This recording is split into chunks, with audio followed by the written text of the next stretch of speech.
Now, my guest for today I have with me is Jay Floyd. Yes. He is an author and life coach and you said a spiritual life coach. Yes. Okay. Share more about what you do and how you got into what you do. Well, I make sure that I let all my clients know that my life coaching comes from a spiritual perspective because that's where my deliverance came from. I was traumatized at a very young age where my only brother was murdered when I was 16 years old. And soon after that, I lost both of my parents as well. So I faced a situation of by the time I became an adult, everybody that was in the household that I grew up in was gone. So it was just me. And, it led to a lot of things that were problematic in my life. And as far as building permanent relationships and having that courage to live and walk in my own purpose. And once I recognized that and reached out for some help on, putting those tools together and seeing the life that God really had for me and that I didn't, like you said, I didn't have to wallow in depression or misery and think about the things that were taken from me. But I changed my perspective to say that, those people weren't taken from me. They were given to me to begin with. And I started to appreciate the moments I had with them. And that led me to look forward. And, now I'm married. I have 3 children. I have a brand new family. Everybody is around me. I have mentors that are like brothers to me. I have a best friend who's like a brother. I have mentors that are like fathers and mothers to me. So, God has delivered me a new family as well as the original family is still with me. So everything that I had still stays with me. So what I like to do is, because of that story, I wrote it in my first book, which is called The Poet Who Watched the Whole Parade. I'll put it up there. This is my debut book, and I kind of just wanted everybody that really impacted me in my life to live one more time. So there's a chapter for my brother, my grandmother, my mom, my dad, that's awesome. my uncle. And then in between each chapter is me in the current day, just discussing my perspective on their lives in the past. I like how you just said that you wanted to write it so the people in your life could live one more time. Absolutely. You encapsulate their life and you get by giving them all a chapter. Yeah, and these chapters are really in depth of my experience with them. So the reader gets to see what it felt like to live with my brother or my mother and why they are so important to me.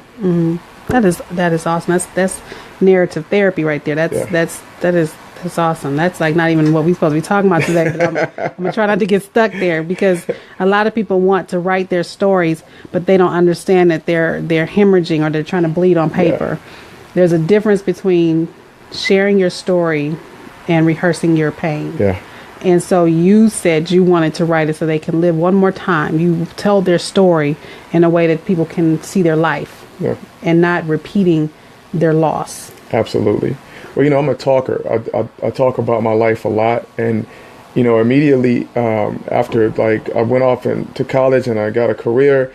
And it got to the point where I was so stifled that, things would come up, like somebody would say, hey, are you an only child? And I would say yes, because I just didn't want to talk about it. Yeah. And after some years of that, I actually went through I was in a relationship where I did not get married and didn't understand why I didn't. And I had a child in that relationship. And when that relationship ended, I was really devastated by the fact, not really that it was done to me, but what I did, by me not being able to really make that family foundation.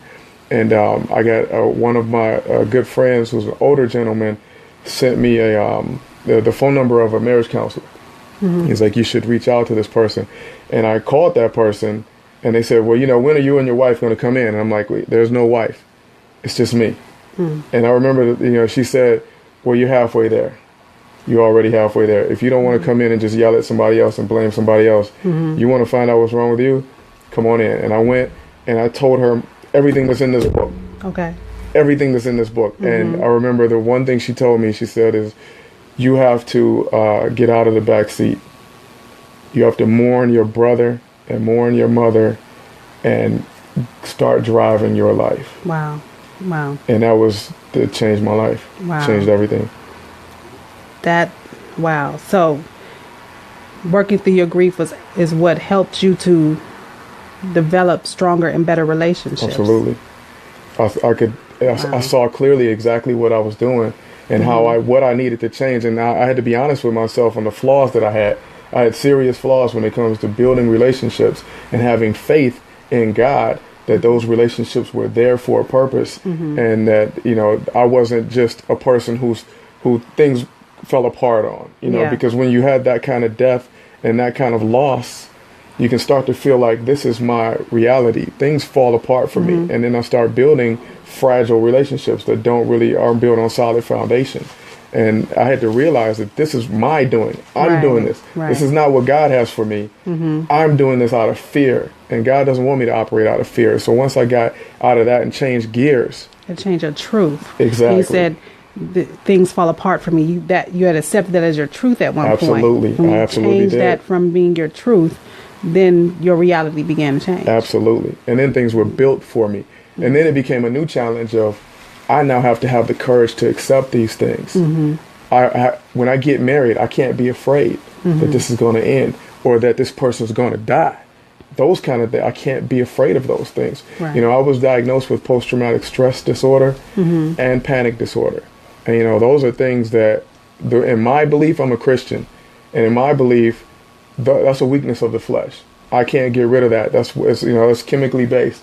But my God can give me over that. And every day I wake up and I know I have post-traumatic stress disorder, but I have a God that gets me over that. And I pray to God, thank you for everything you blessed me with. Help me get over this weakness of my flesh again so that I can give honor back to everything that you've given me. And that's what works for me. And I think I've been able to not only help myself in that, but help other people. Okay.